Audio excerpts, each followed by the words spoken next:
Good evening, everyone. This is Nevin Gusak, your host of the Politically Homeless podcast. Tonight we have our weekly guest, J.R. Nyquist, J.R. Nyquist, excuse me, who's a prolific author and a blogger who writes long-form essays on a variety of topics related to geopolitics, economics, society, you name it, he discusses it. And tonight we're going to talk about the Republican presidential primary first debate. How you doing tonight, Jeff? Just a little tired, but I've been following it all. I saw Tucker Carlson's interview with Trump, and of course that was played alongside the debate. Trump did not participate in the debate, and of course people were of two minds about that. Is that a good thing for Trump or not? People were complimenting him. Oh, it was smart. It was smart. It won't be too smart if he keeps it up. But so the debate was, well, like in 2016, I was nonplussed by the general feeling of the candidates. I liked things that all of them said, but then I disliked specific aspects of the way they behaved or what they said. A few highlights. I found Mike Pence was channeling his Donald Trump. He was practically growling. I thought they might have to put a muzzle on him or something. He was even, I caught him the camera, he was sneering at Bret Baier, who was moderating the debate, and of course he just almost militantly wouldn't hold to the bell or follow the rules. Almost doing a Trump imitation, very strange. It came off, very, at the one side he was statesmanlike in some of the things he said, but then the behavior wasn't very dignified. And then Chris Christie, who almost was like a rabid dog coming after Vivek Ramaswamy at the beginning. And I thought, down boy, but then later on, of course, Ramaswamy was so smarmy and I don't know, he was projecting personality in a political debate over who's going to be the president of the United States. I thought it was a bit inappropriate, and when he raised his hand and thought we shouldn't be supporting Ukraine, Nikki Haley and Chris Christie and Pence gave it to him, and they were right, but I'm not sure the audience understood that. So, and for the rest of it, it wasn't, DeSantis made really good points about firing DAs in Florida to get the crime thing under control. I thought that was that won him, but I'm not sure that it even registered. And Vivek Ramaswamy's best point was when he chastised Christie and Pence, it's not morning in America anymore. In other words, there's something terribly wrong, which kind of went against to the otherwise grinning, smiling, happy face self-presentation. So it just turned my stomach generally, but what can I say? I'm looking at this from the point of view of having seen a lot of things and read a lot of history, and it doesn't seem that any of them are to my taste, I guess. That is. What do you say? Well, I was going to ask you my next question, which you were addressing earlier, regarding, and then I could give my thoughts if you'd like, but which I appreciate the question. But what did you think of Trump's interview with Tucker Carlson? I caught parts of it, but I think you paid even closer attention to it. What did you like and not like, or do you think it was a good idea he avoided the debate? Well, first of all, it was surprising. I mean, we haven't really seen him, in a close interview like this. I've seen a number of them, but he looks like he'd lost weight.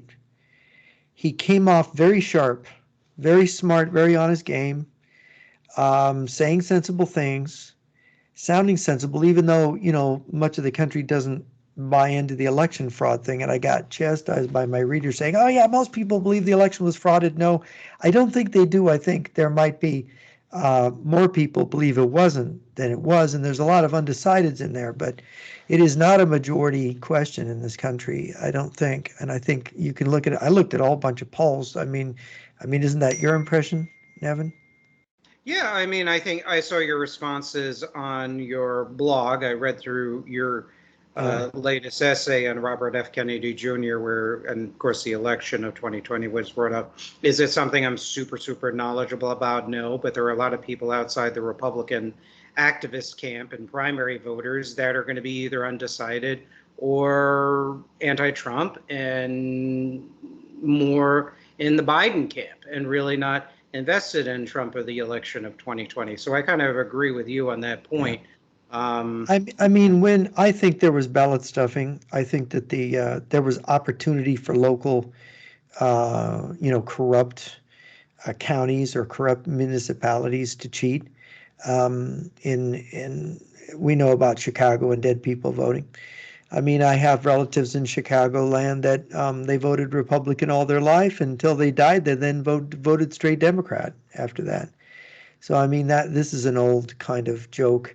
But I don't know. I read Bill Barr's book, The Attorney General.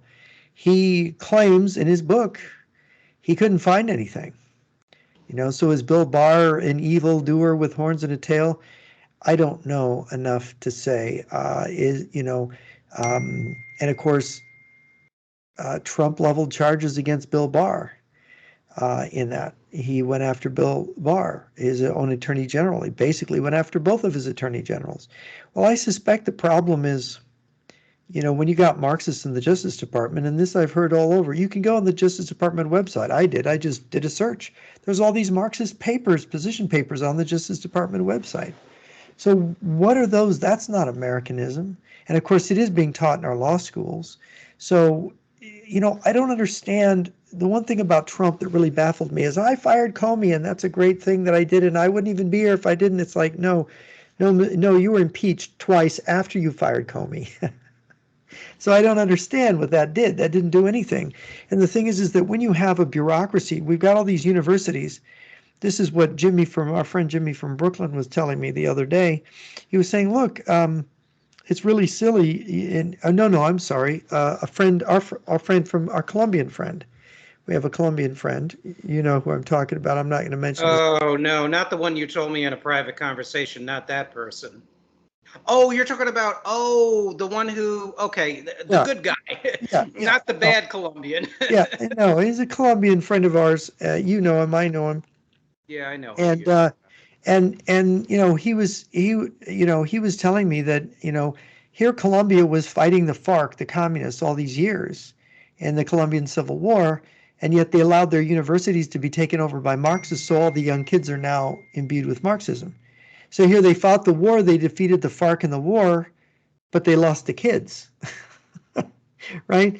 So the thing is, and this is our institutions, it's like, well, who hires onto the Justice Department people coming from, getting degrees from the Ivy League and other schools, coming out of graduate schools? Well, what were they learning? What do you think they were learning? So you've got a whole department of people under Marxist influence. You think firing Comey is going to change anything?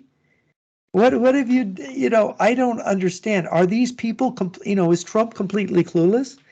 I think he is. I think all of our presidential people are basically clueless because they're in a profession. They got their blinders on. They don't really see outside. They give their little speeches. They create their little formulas to talk about, the little talking points. But what do they know? They haven't taught in a classroom for the most part. They haven't been in a university classroom for years, probably since they were in a university. They don't really study anything or read anything, do they? And so I don't think they know what's going on. That's my impression. So they're getting up there. We're having a civilizational change because of what children have been taught over the last 30 plus years. And they think firing one, this is Trump, they think firing Comey is going to fix it, or he's going to get in and he's going to change out several people.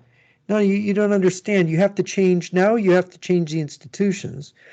Now you have to win over those people that have been, conditioned to believe in Marxist, I talked to this fellow. He's kind of interesting, and he talked about how our philosophy conditions what we see or what we can see. And I think it's very true. Marxism conditions what you see and what you believe is true, and and everything else is kind of invisible, the things that aren't allowed in your philosophy. And so the problem is that a lot of people, liberals and socialists and so on, they just don't see a lot of the problems you and I see. I mean, you're very educated. You know all about communism. You know about all kinds of structures in society, and you've read tremendous amounts. And the thing is, they don't have any of that background, and I think it shows when you listen to the debate, when you listen to them talking. Each one knows something they've said that's right, but it's just they don't understand how deep the problem is.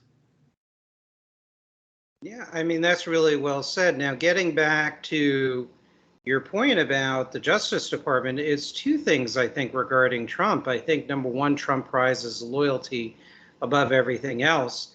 And we know that Trump has been approached, without going into details, about Golitsyn's point of view on U.S.-Soviet strategy. And apparently, he does not buy into it. He doesn't believe it. No, And I don't know what kind of evidence he was shown. I actually had a police officer who I know who did detail at Mar-a-Lago hand him one of my books too as well, which was replete with all kinds of quotations. I'm not asking for him to get in touch with me, just to change his potential viewpoints or moderate some of his views to inform him. Because trust me, Jeff, with my, and to the audience out there, I really couldn't survive in the Democratic or Republican parties with my views on economics, on politics, on foreign policy. I just can't. I'm politically homeless. I frankly don't want a job in any administration. With that stated, he prizes loyalty. And I think what you mentioned about the Justice Department and really other government departments that are penetrated by communist parties and hostile intelligence services, what came to mind as you were mentioning that is the National Lawyers Guild, which still exists. They have a website. Could you tell us what, sorry, excuse me, I'm drinking my ginger tea and lime and just a little swallowed whatever. Could you tell us what the National Lawyers Guild is? Oh yeah, well they're the communist lawyers. They defend the Communist Party. They defend communists. They help the communists in their legal battles. So the National Lawyers Guild, they will open a session when they have their meetings. They'll open their session by singing the International, right, which is the big communist theme song. So that's the kind of group that the National Lawyers Guild is. And so it's, I mean, these groups have existed this group has existed for a long time. And of course, the communists have been in this country for more than 100 years, have been trying to change the country and move it. And of course, I attended meetings. I was invited to a communist meeting 40 years ago. And when I was getting a teaching credential at the University of California, and it was about how they were infiltrating the Democratic Party through its left wing to take it over to elect a stealth communist president. That was 40 years ago. I think maybe they're on their third stealth communist president. People can tell me what they think. But, and of course, I had a reader today concerned, posting all these things about Trump's involvement with very suspicious characters from the Soviet Union, about how his first wife was from communist Czechoslovakia. His second wife grew up in communist Yugoslavia, Slovenia. And so what's with Mr. Trump marrying ladies from communist bloc countries? Yugoslavia kind of broke with the Soviet Union, but it was still a communist country.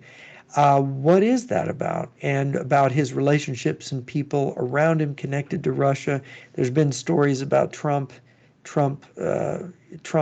real estate ventures maybe being used to launder Russian mafia money or whatever. I don't think anybody's proven all of these allegations, but he has in his trips to Moscow and his wives and so on. There's some compromising sounding stuff, right? Yeah. And of course, when you go to Biden, it's much worse. He took money from the mayor of Moscow's wife. He took money from, the Chinese through his son. He arm twisted a prosecutor in Ukraine, threatening to withhold, what was it, $1 billion or $2 billion, something like that. Then bragged about it later. I mean, we've got a problem. You see, it's the disintegration of the republic is in the basic cynicism and dishonesty of the leaders and their strange connections that how do you trust them? And what is a businessman as a statesman? What is that? Is he a businessman first or a statesman? Is he out to make money or is he really for his country? Is this, do we have a plutocracy?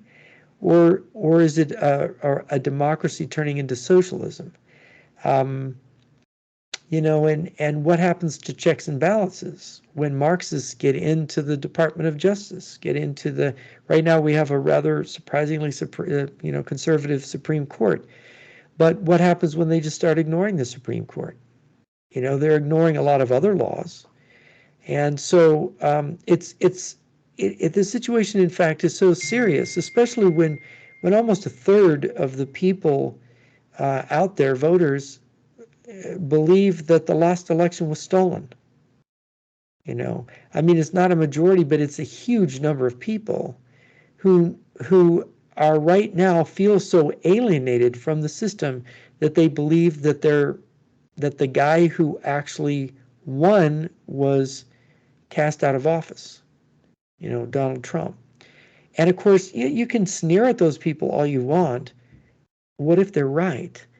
What if there's something to what they're saying? And why haven't we had an investigation to clear it up? Why haven't we done something to return these people from the state of being alienated to, see, look, we had a thorough investigation. We didn't find anything.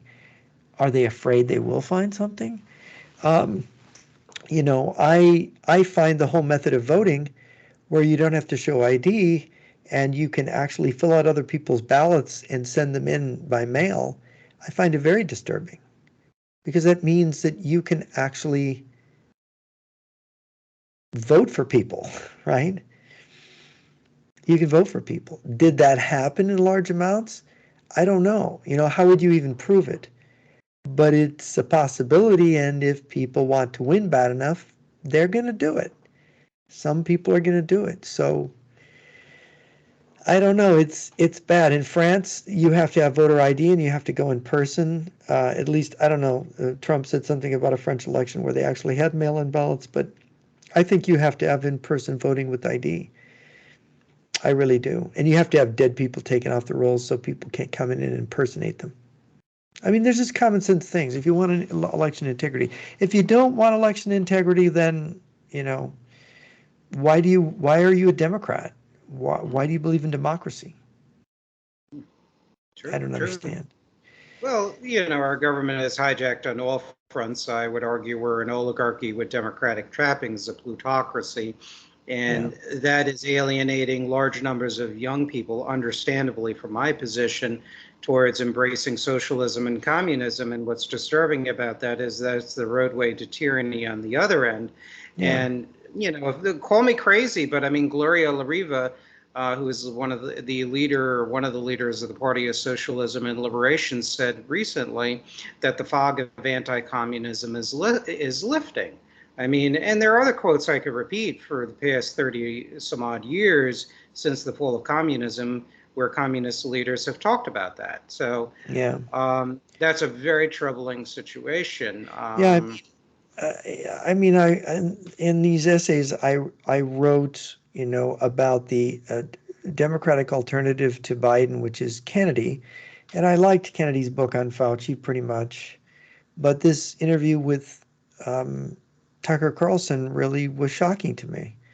Like we said in the last week's thing, the ignorance, the conspiracy theory related to JFK's death and so on. It was deeply disturbing. And, I know people don't have these sensibilities. That's also disturbing to me, that people don't have those sensibilities, because I think we should have them. We should want people to be knowledgeable, to be able to make their case, to be intelligible, and to not be caught up in false narratives, especially when they're running for president.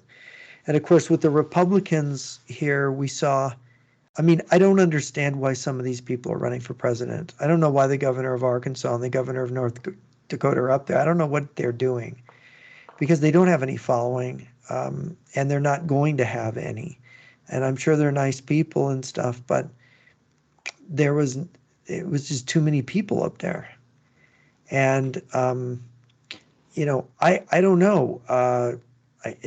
Pence would have looked better had he not behaved like he was, on some kind of testosterone improvement. I don't Yeah, understand what that that was is. funny. Yeah, it was. And of course, Nikki Haley, here's the thing that troubles me. When a female politician, or to be honest, with anyone, any female talking politics, it's women, women, women, women, women, women, women. It's like, oh, she's going to be the president of the women, and there's no men in there. It's like the president is the president of all people. And it starts to bother me that it's almost like they have a chip on their shoulder about their sex. And it's like, that's not an issue. Support for women, why would that be more of an issue than support for just human beings, for everybody? I don't understand it. And of course, it's government. It's the divide and conquer game, where you're dividing men from women, and you're making sexual differences now a political difference. And just like making racial differences a political difference, I think is damaging. And it rubbed me the wrong way. She seemed to know her stuff on foreign policy, but again, and then, Ramaswamy. What do you know about Vivek Ramaswamy? I was reading, somebody was saying that he voted for Barack Obama. No, your picture is blurry. Is that on purpose? My picture? Yeah. It You're must be referring to just my picture meeting. it must be my screen. Sorry, Oh but yeah, I'm sorry. Oh, okay. My picture. What's going on here? no, your image on my screen, it just suddenly went out of focus. But I don't know. Oh dear. Okay. Well, everything looks good on my end. Ouch. No, Yeah, it's okay. I yeah, guess it's just me. Anyway, so what do you think of Ramaswamy? yeah. Let me back up for a second, if you don't mind, because you had your earlier question. You posed me my thoughts about the debate. Primarily, as you know, I look at the public policies and voting records and stated positions before they actually run for president or any elected office. One of the biggest red flags, no pun intended, but before I even say that, I agree with you. I think they both verbally had their good moments, their bad moments, making valid points. This of course may upset some members of my audience and your readership and audience. And their economic policies tended to be zombie Reaganism or zombie Reaganomics. I Zombie think that Reaganism. has, yeah, They don't it's eat time to die. brains, do they? Yeah, it's for it to die, and it's not. And I'm not a socialist, despite some of the accusations that people use the term improperly. My purpose for my quote unquote populism, and I'm uncomfortable with that word at times, frankly, is to basically put the communists out of business. That's my goal, similar to what other leaders historically in Europe and the United States tried to do. But the biggest concern that I have is, and Ramaswamy was a prime offender on this. Now, I give Ramaswamy credit as being the only leader, or not leader, excuse me, candidate who called for a complete cutoff of trade with China. Now, that's easier said than done. I don't think we should trade with any communist country, but that's going to take decoupling.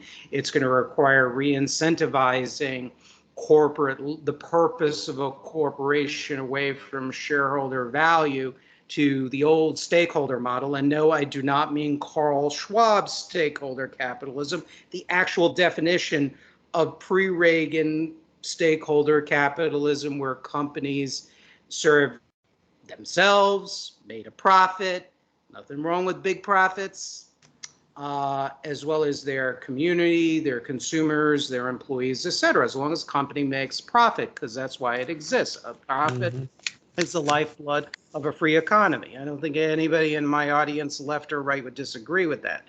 At least the rational ones.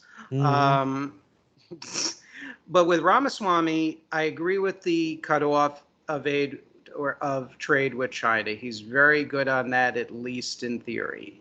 Where he totally, and he's been horrible on Twitter, Jeff, where I've had to answer him on my Twitter page. He feels we could split Russia from China. He takes the line echoed by Tucker Carlson that we can split Russia and China apart. It is ignorance at its worst. I fear maybe even worse than ignorance. Maybe you can shed some light on that, perhaps. Well, I know one of the people advising him is David Pine, who takes the same position. He wants us to abandon Ukraine, and I've even heard him say he would like us to abandon Taiwan, because we don't want to have a nuclear war over Taiwan. And so I don't want a nuclear war either. Although when I debated him in one forum, he said that I was advocating nuclear war. So I know I wasn't, but I'm worried about Ramaswamy's positions on this foreign policy. Of course, he immediately got attacked by Haley and Christie and Pence for this, and they seem to be the best informed on, the most sensible on foreign policy. That they understood that this was very dangerous, and I think Nikki Haley made very good argument about how, look, the Ukrainians are defending Europe. Europe's not ready, and the Ukrainians are willing to fight. And so if we arm them, I think Pence made the point, it's pennies on the dollar. If we arm the Ukrainians, we are saving American lives. If this war were happening in Poland or the Baltic states, there'd be Americans dying. And you look at the numbers of people that are dying in that war. I mean, this would be, worse than the Vietnam War, because you're talking about war with Russia. And this is a horrific kind of thing. And if it goes nuclear, it's even worse. So, I mean, all the better for it to be, the Ukrainians fighting for their free, because they're motivated to fight. They're motivated to defend themselves. So I don't, Ramaswamy, he's 38 years old. He's young. Yeah, I believe he's in his late 30s. That's correct. Now, do you know anything about him having been a leftist or having supported Obama? I mean, what is his background? Do we know anything? No, I know he's more based on his official biography, which on the surface from both of our perspectives is admirable. Came as an immigrant with an immigrant family, built up a business, very admirable. What concerns me is David Pine has been on the show. I like him personally. Oh, you've had him on your show? Yeah, I had him once on my show. Oh, wow. If you want, I could send you the thing. I gave my point of view. Mm-hmm. I'm not going to, trash any of my guests. I speak highly about all of them. But I strongly disagree with his views. And even I mentioned on his show that the Chinese and the Russians have written articles in their institute, one from some Russian Institute of Strategic Studies, and the Chinese, and he quotes this in one of his presentations, China is not going to be fooled. Where I agree with him is, yes, we have to internally, industrial and militarily strengthen the United States internally. My concern is that if we offer concessions through spheres of influence to China and Russia, they're not going to stop in their spheres of influence. And, this whole Ukraine war, and I'm glad Trevor has also bit on this particular fact. Dmitry Medvedev, We all know who he is. In Former the Russian president, yes. former Russian president, and also, I believe, the Speaker of the Duma, if I remember No, correctly. he's the deputy head of the Security Council, the Russian Security Oh, deputy Council. head of the Security Yeah. Council, forgive me. And he made a speech where he said, or at least quoted as saying, he wants to build a Eurasian Union, essentially from Vladivostok to Lisbon. We know that Russia is possibly funding and certainly has ties with a variety of political parties, right-wing populists and left-wing and communist parties, Die Linke in Germany, the Front National in France, Podemos in Spain, which is also backed by the two of Russia's allies, Venezuela and Iran, who have been accused of funding it. They've maintained ties even a little bit through RT with UKIP in Britain. The far left extremist Jeremy Corbyn of the Labour Party is firmly in the Russian camp.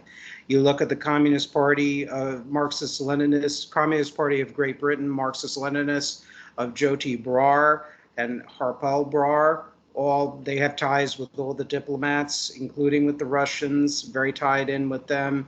I mean, the list is endless, and not to mention Eastern Europe. Even Viktor Orban's Hungary, while we might agree with some of his programs, there was a report I was reading recently, I don't have the name off the top of my head, which talks about, it's a pro-NATO report, granted, but it talks about how both the Russians and the Chinese have established strong intelligence bases with the support of the Hungarian government, ironically under Viktor Orban. So well, that's not such a surprise, because if you listen to Viktor Orban, you hear the kind of formulations that you'd hear from a Soviet apparatchik, the way he speaks. I'm just talking about the way he forms his thoughts. And of course, he was educated in communist Hungary. I mean, that's where he basically was. So it seems like he's got those colored glasses on. So I don't trust Orban, and I don't think anybody should trust him. I don't really trust him either. I mean, Hungary has also been a source of technology leakages. It's kind of Hungary in some ways is serving as what Andreas Papandreou's Greece was, the NATO member with so many asterisks, or a little mole within NATO in some ways. Maybe that's a harsh characterization. Portugal, when it was briefly communist after the overthrow of the Salazar fascist and Cayetano fascist corporative governments, was communist, but it still was a NATO, and they served as a Trojan horse. And so did Papandreou's Greece during most of the 1980s. So, but the ultimate target of Russia is the United States. Otherwise, they would not be in our various enemies within the Western Hemisphere, in Nicaragua, Cuba, and Venezuela, and in and out in Bolivia. And now it looks like they're going to be back in Brazil, more than likely, with the takeover by the Workers' Party of Brazil, which is an openly Marxist party with close ties to Venezuela and Cuba. So, their ultimate target is the United States. And this is where I disagree with David Pine on this, respectfully.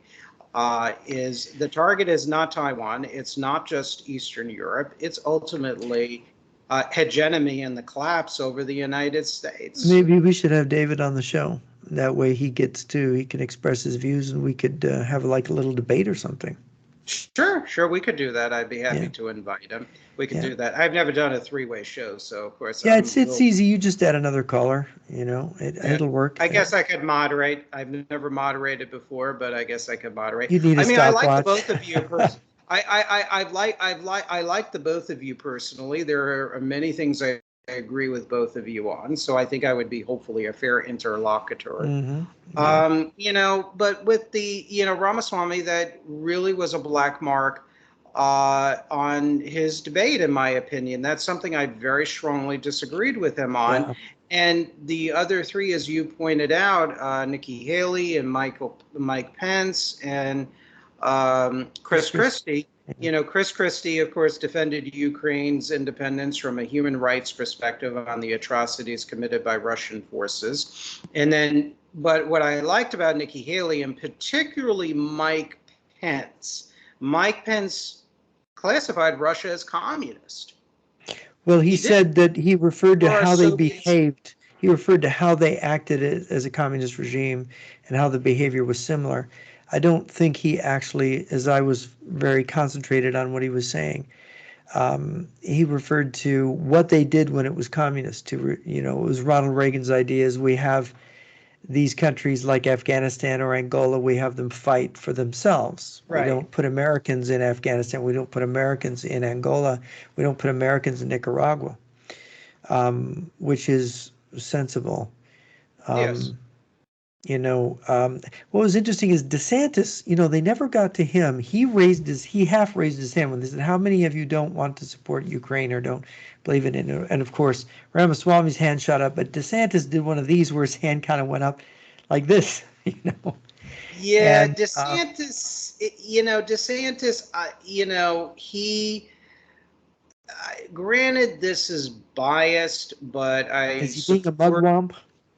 He's kind of an opportunist. With DeSantis, when he was running, and granted this is biased, but I definitely see this in him. And there are things I agree with him that he's done in Florida, and other things that I very virulently disagree with him on. So I'm not like a total, like, I hate DeSantis with everything, but I'm also not a DeSantis worshiper either. But during the 2018 election for governor, one of his primary opponents, and I voted for his primary opponent, Dr. Bruce Nathan, in the Republican primary, one of his campaign workers was talking to DeSantis on an airplane trip. And I guess DeSantis didn't know, allegedly, that he was a campaign worker for his opponents. And DeSantis said, look, I'm just using the governorship as a stepping stone to become president. And lo and behold, he's becoming president.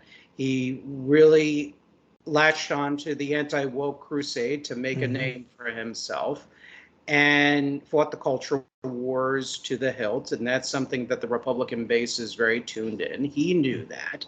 And he rode that to prominence. And that, He and did. also, Did he seem not engaged with the foreign policy elements in the debate? Did he just seem to have not much to say? yeah, and it's surprising because when you look at his website on China, he has a declaration of economic independence, which is as a statement of basic principles, which is pretty solid to Governor DeSantis's credit. I think he's trying to play both sides. When he has mentioned Ukraine, he pivoted back, if I remember in the debate, correct me if I'm wrong, Jeff, where he's like, we got to defend our southern border. Obviously, there's nothing wrong with border security. But he didn't really want to go wholehearted either way in the debate on his stance with Ukraine. But previously, he has taken stances that were somewhat critical of our aid to Ukraine. I will say that. Yeah, Where, I've heard those things too. Yeah, and of course his hand kind of went up, but and he he never looked got a around to chance. his side too as well. I Yeah, don't like that. He reminds me of this Republican who, when I was still an active but independent-minded Republican, he reminds me a bit of Adam Hasner, who is a Republican I did not like. I asked him some very tough conservative questions, and Adam Hasner, I was very respectful, emailed him, went to a Republican Party club, a Palms West Republican Club years ago, asked him, and he danced around the question. I wish I still had the video. And then while he was schmoozing and networking with everybody, he pointedly ignored me. And I actually said to his assistant, she was very nice, her name was Janelle, who said that, I hope he answered your question. I'm sorry he wasn't able to. I'm like, no, the way he didn't answer the question, the fact that he's ignoring me and everything really antagonizes me from him. So, it's like really unfortunate. And I've heard not so good things about him from a business group that used to share office space with him you mean back. DeSantis? Not DeSantis, Adam Hasner, who in Oh, some ways, Hasner is very opportunistic. He pivoted between being an establishment and Tea Party Republican, and he's one of those types. And now he works for the private prison industry as a vice president of government affairs for the Geo Group. So real contribution to humanity. The other problem I have, and Jeff, you and I have encountered this. I saw this on the periphery. You saw it on the inside, where you have to differentiate between the rhetoric versus the reality. And what I've seen with Republican candidates, while they're marginally better than the far left Democrats, or more than marginally better.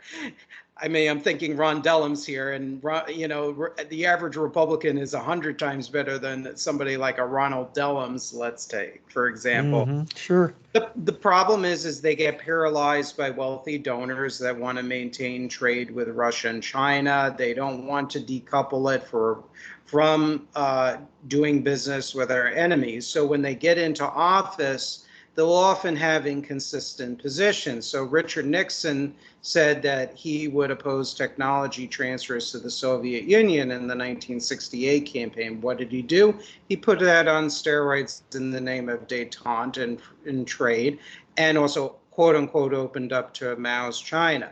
Ronald Reagan, what did he do? He did many good things on the foreign policy front and many things that were not good. One of the things he did not do that was good, he lifted Carter's grain embargo, which helped feed the Soviet army.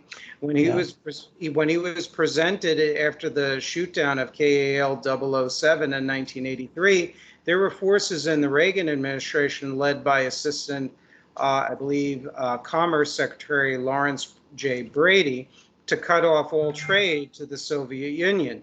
And he was overruled and ultimately fired by the faction led by Secretary of State George Shultz and Secretary of Commerce Malcolm Baldrige. You look at what happened with Trump administration. I have to be very grateful for Trump for really bringing the issues of trade in China to the forefront, and he deserves a lot of credit for that. But Peter Navarro, he wrote in his latest book, he was a major Trump White House official, and Peter Navarro, one of the few heroes in the Trump administration policy-wise, talked about how Trump was basically so malleable, and his administration was captured by Tea Party, Freedom Caucus, and Wall Street people that were more because of free trade ideology and donor-driven politics and agendas, was to water down his trade program towards China and other countries. So the trade deficit with China and even Putin's Russia increased. There was a bunch of things like Reagan that Trump did very well, to be fair, too. So what do you think? Trump seemed good on the China trade thing, and he definitely hurt them. But it wasn't 100% consistent across the board. And that's the thing, is that there isn't part of politics is that, as you pointed out, we have these powerful financial interests that want to trade with China, that want to trade with some of these countries. I know Russia now its economy is in trouble, and it's not able to export gas, natural gas, and oil at the same rate it was, and they've accumulated all these rupees because they're selling oil to India. Well, what are they going to do with rupees? They don't need anything from India. So Russia's getting more and more in a tangle, and China's in a bad one too. And my fear is that we're going to rescue them, and that those politicians, one of those politicians up there, is going to sign on for that. And maybe all of them will sign on for rescuing Russia and or China, because when Russia finally cries uncle in Ukraine, are we going to reward then Russia and build it up again so Ukraine gets invaded in 10 years or 15 years, whenever Russia is reformed its military? I don't think we want that. And this is what I think the Ukrainians are at pains to prevent as well. Yeah. So anyway, so Ramaswamy is problematic. You don't know about him having these other allegiances earlier in his life? No, I haven't really looked him up because I've been so focused in on his positions as enunciated during the debate and on elsewhere. We even called for the lifting of sanctions on Vladimir Putin's Russia too as well. and Bad to idea. means of like convincing him to decouple from China. That's ridiculous. I'm Yeah. sorry. And I mentioned it on his Twitter page, not that he particularly cares or will read it or take it seriously, but Russia and China have had treaty agreements since the Deng Xiaoping Gorbachev meeting of the summer of 1989, and they were signing treaties in the Yeah. last stages of the Soviet Union. 1992, they had the intelligence sharing agreements between Russia and China. They had the 1996 strategic partnership between Russia and China, 2001 treaty of friendship Yeah. between Russia and China, joint war exercises. I think there's just a tremendous amount of dishonesty, and it's very unfortunate. Well, let's talk a little bit about the war in Ukraine, because I think what people don't understand is how angry a lot of countries are at the behavior of Russia. That you've got countries that are not getting food shipments, that the price of food has gone up. You've got food shortages. That is caused by Russia's invasion of Ukraine. And by the way, Russia didn't have to blockade Ukrainian grain exports. They didn't have to do that. They didn't have to blow up ships carrying grain or block them into their ports so they can't get out. But that's what the Russians have done. And so, and then you have, I mean, I think I saw the figure today. This is astonishing. By annexing Crimea and then invading Donbass and then invading Ukraine, people may not realize that there's a lot of treaties, a lot of little treaties all over the place that Russia's made with a lot of countries. That Russia broke like 400 treaties when it invaded Ukraine. I mean, that's a lot of treaties. You know, it caused treaties to be basically violated. And there's all kinds of treaties about everything from import. You know, we're talking about the import and exporting of food, and the freedom of the seas, and all kinds of things. I mean, Russia does not officially have a declaration of war on Ukraine. Ukraine didn't commit an act of aggression against Russia. According to international law, and of course, Russia's the signatory to all these treaties respecting sovereignty of countries and abiding by the rules of the United Nations. They've violated all kinds of treaties involving the United Nations and all kinds of protocols. And then you've got all the treaties, you know, for the treatment of prisoners and the treatment of civilians. All these treaties have been violated because they've kidnapped enormous numbers of children and brought back to Russia. They've tortured and raped civilians. They've murdered civilians. There's over 80,000 war crimes reported against Russia right now. And of course, the the uh, the embargoes on Russia, or the sanctions on Russia, are effective because Russia can't get certain things it needs for its war machine from the West that it's using. Microchips for weapons, things of this nature, advanced things, weapons, certain weapons. Communication systems. I think they were reporting, importing from France and so on. They couldn't get these things, and that, of course, hobbles their war effort. And then on top of that, their financial difficulties, the fact that they can't balance their budget. They don't know how to pay for all this once they ran out of the 600 billion they had saved. And so forcing them to respect Ukraine's borders, you know, we have to have a certain toughness against them. We have to kind of put this pressure on. And of course, what's happening now in the war, I don't know if you've heard, but the Ukrainians have made some progress in the south, in the east. They captured an important town in Donbass. They're 60-something miles now from the Sea of Azov, which is, you know, an hour's drive in a car, right, down a highway.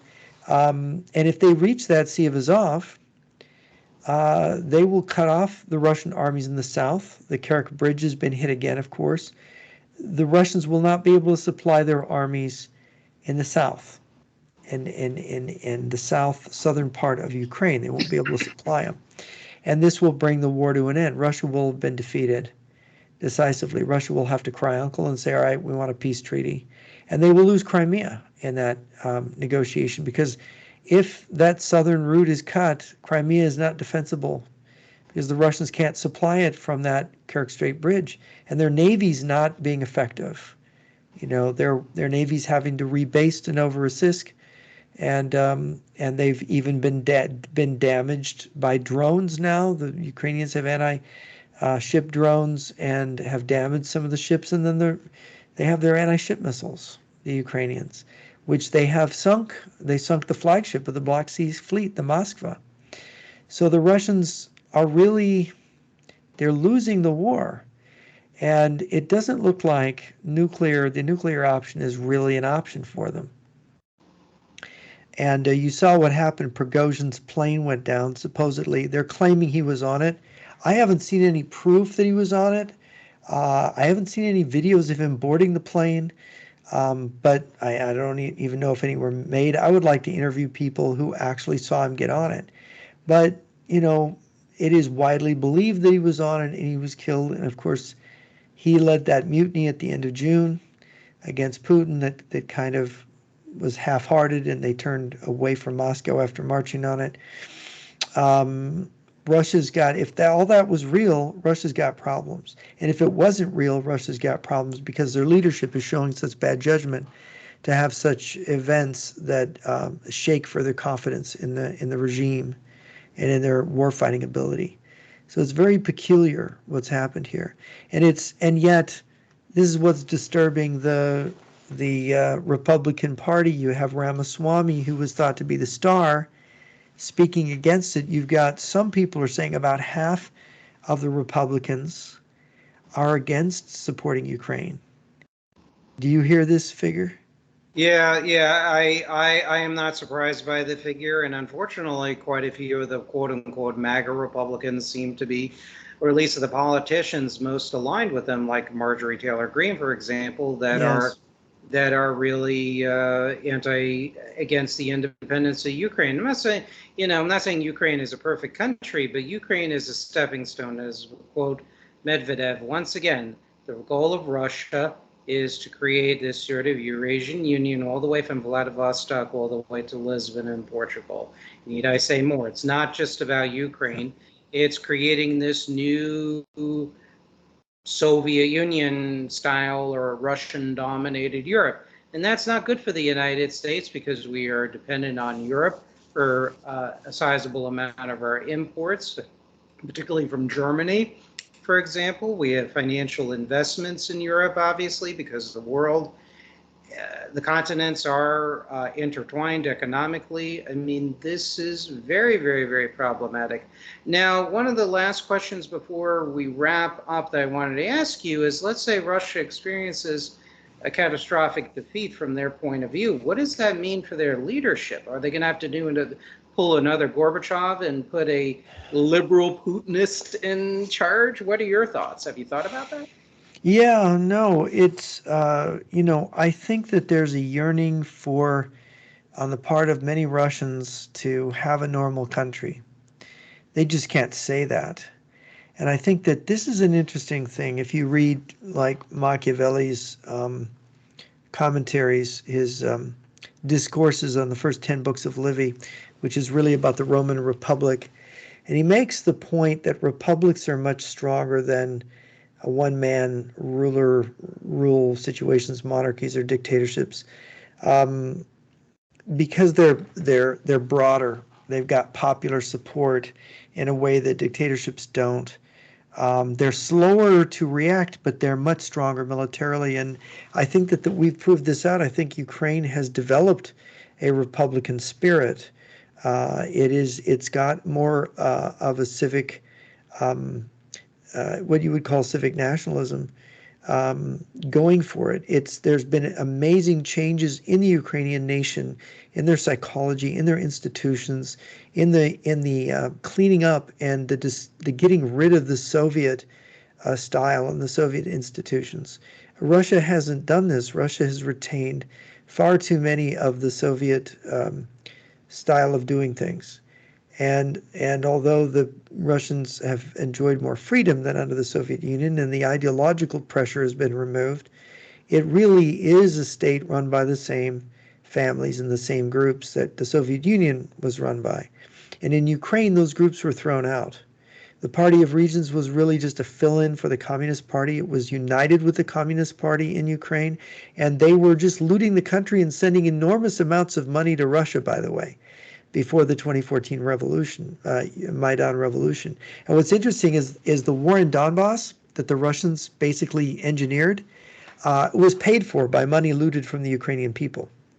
So they paid for the aggression against their own country from all the looting that the communists and the Party of Regions did in Ukraine. Of course, the Communist Party is illegal in Ukraine now.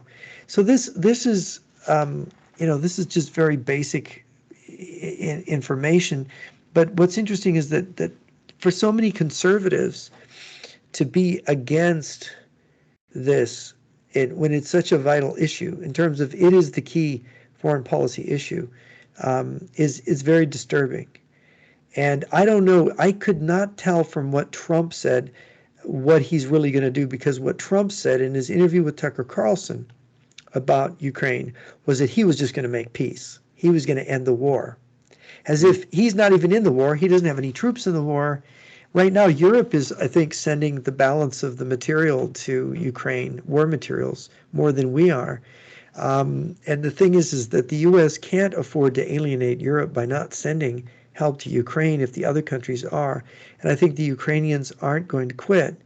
And so Trump is just sort of tooting his own horn, saying he could cause this war to be ended by negotiation. I don't think so. Yeah, no, I don't think so either, because I mean, again, the Russians, right, in my opinion, we've talked about this before, they're waiting to see if the elements of the Republican Party that is hostile to Ukraine gains power in the United States, both houses of Congress as well as the presidency. Very similar to, as I pointed out on a couple of shows ago, how the North Vietnamese, they were counting on so-called anti-war Democrats to capture both houses and reduce and then eliminate aid to the Indo-Chinese governments. Right. This is a repeat, the Paris Peace Accords that ended the Vietnam War, quote unquote. We had this war going on in Vietnam. We made this big peace deal after the Christmas bombing in 1972. And we made these agreements in early 1973. These agreements weren't kept. And in fact, the peace agreement we made with North Vietnam, we ourselves and the South Vietnamese, and we forced the South Vietnamese to make this agreement.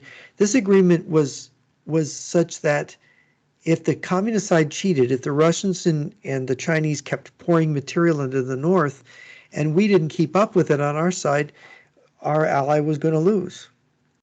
And the problem is, if we freeze this conflict in Ukraine, where the lines are now, when the Ukrainians are on the point of winning, when it could just be over and Russia would not think of doing it again, if we have a frozen conflict, the Russians and then we lift the sanctions on Russia as a part of the peace agreement, they just rebuild. They're 3 times the size of Ukraine, and then they just go in and they slaughter the Ukrainians. They do it right the next time. And then what do? Are we enthusiastic? Oh no, just like Vietnam, we don't want to do this again. We're not going to support him this time. It's too expensive. And then bam, they go. I mean, it'd be a repeat of Vietnam. And yeah, because I saw that unfold when I was young, I think that might very well be what the plan is here. And why Biden's dragging his feet. Yeah. That's what I think it is, not to interrupt or anything. Yeah, that's what I think it is, and that's my concern. And whatever peace treaty is signed, my concern is, and this is where I disagree with people like Vivek, you can't trust the Russians to keep a peace treaty. For goodness sakes, they couldn't even keep the New START Treaty or the INF Treaty. And the INF Treaty, for example, was one of the number of things that President Trump did that was absolutely correct. Why? Because the Russians, as far back as Gorbachev, was violating it. So they really have a horrible track record. The government. Oh, they promised when Ukraine gave up its nuclear weapons, they promised to respect Ukraine's borders. How did that work out? Yeah, the Budapest Memorandum of 1994, but that didn't work now, did it? It's an addendum to the Nuclear Non-Proliferation Treaty. So it's like, what treaty do they not break? That's my problem with negotiating with these people. It's like, have done with them now, just like Saddam Hussein, just keep them in their little corner until the Russian people sort it out. But they're going to have to sort their country out. And the problem, and then we can maybe sort ours out. But this is really, yeah, it's bad. And I don't know. I don't think the thing is Trump is so far ahead in the polls. Looking at all this, Trump giving that weird answer that does not tell us what he will do with respect to supporting Ukraine, and you've got all the other candidates, Ramaswamy, the two leading ones are Ramaswamy and DeSantis, and they don't want to support Ukraine. Yeah, that's true. Next to Even him. though they have terrific Right. policies, positions on China, the biggest weakness of the candidate, or of particularly Ramaswamy, is the fact that he does not seem to understand or want to understand that the Russo-Chinese alliance is unbreakable. That, the same logic that Ramaswamy is applying is what Nixon and his successors did with China. Which And is what now that gave us got this us problem. Yeah. that's what got us China all powerful, and now all of us are scared. Oh my God, China is so powerful. Why? Because we use Vivek's quote unquote Kissingerian logic. Thank you, Henry Kissinger. Thank you, Richard And Nixon. he applies that to now, well, we could split Russia from China. But the fact of the matter is you can't trust a Soviet style or communist or any other expansionist totalitarian state. Well, It's, and the Vietnamese, the North Vietnamese refer to this when it comes to diplomacy and negotiations. They call it fighting while talking. That's what it translates to. fight, fight, talk, talk is the Chinese saying. One last thing I would make this point is that what really is troubling is that the candidates, Pence, Christie, and Haley, that seem to understand the issue best, seem to have almost no support within the party. Yeah. And so now we have the phenomenon where the Republicans are no longer the Republicans of holding the line against their national enemies abroad, but they are ready to fold. And we know the left will fold when they get the signal, right? Because they were always the party of the peaceniks. So now I think they've got the left booby trapped and the right booby trapped. And this is really troubling to me because what is going to happen when this finally matures? So I leave people with that thought as the political pot boils. Yeah, no, it's definitely a great interview, great points as always. The biggest concerns that I think we both have are from the policy perspective, particularly on foreign policy. Like you, I didn't appreciate some of the personal attacks being made, some of the appeals Well, to. Senator Scott said they were acting like children, and I had to agree. Yeah. I had to laugh. Senator Scott. Yeah, I didn't appreciate it at all from all fronts. Chris Christie and Nikki Haley. I mean, I look. There are good men. There are men that are highly competent. I've seen in my workplace. I've seen women who I work close with at the library that I manage that really saved my butt. That are very intelligent and very rational. Particularly my library specialist senior. I'm not going to mention names. So I look at gender as I see competent and incompetent on both sides. But Nikki Haley's pivot towards, quote, trying to appear, in my opinion, quote unquote, woke by saying, oh, we got to summon the spirit of Margaret Thatcher because this is a women's job. No, this is not about women or men. This is about Americans having to come together, irrespective of background, gender, race, religion, whatever, dare I say even sexual orientation, whatever. We have to put on a quote unquote, I hate to use the commie term, united front in order to fight off some powerful enemies that, yes, have their weaknesses, but also have a number of strengths too as well. Mm-hmm. And we have to show a united front, whether we're Democrats or Republicans or independents. And yeah. That's, I think you gave a great analysis as always. Where can people find your written works, please? JRNyquist.blog. And you Your can book? go to Amazon, and my books are there. The Fool and His Enemy, The Lies We Believe in, and The New Tactics of Global War. Great. Thank you always for appearing. We will see you next week, Jeff, after Labor Day weekend, everybody. God bless. Stay safe. If you're in the parts of Florida, stay safe during the hurricane. We got the soon-to-be Hurricane Dahlia coming, Oh dear, are and you going to get flooded out? not down here, thankfully, but north of Tampa, around the Crystal River area, Tallahassee, and then into Georgia. So everyone stay safe if you're in the affected zones, and God bless. Let us all pray for hopefully a good outcome ultimately for this country. And take care. Amen. Thank you all for joining us. Thank you, Jeff, again, and we will see you next week.